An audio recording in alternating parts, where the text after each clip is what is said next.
ശ്രദ്ധിച്ച് ബാക്കി സംസാരിക്കാം നമുക്ക്.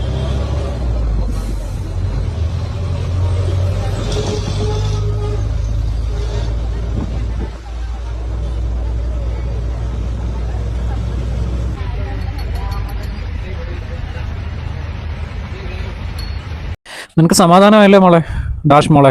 അദ്ദേഹം ജീവൻ ഒടുക്കിയിരിക്കുകയാണ്. ഇന്ന് രാവിലെ അദ്ദേഹം ആത്മഹത്യ ചെയ്ത്.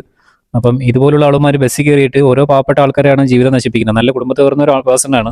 അദ്ദേഹത്തെ ജോലിയുടെ എന്തോ ആവശ്യത്തിന് വേണ്ടിയിട്ട് ഇറങ്ങിയതാണ്. അപ്പോൾ നമ്മുടെ പ്രൈവറ്റ് ബസ് അറിയാലോ, രണ്ട് കൈയും പിടിച്ചിട്ട് തന്നെ നിൽക്കാൻ പറ്റത്തില്ല.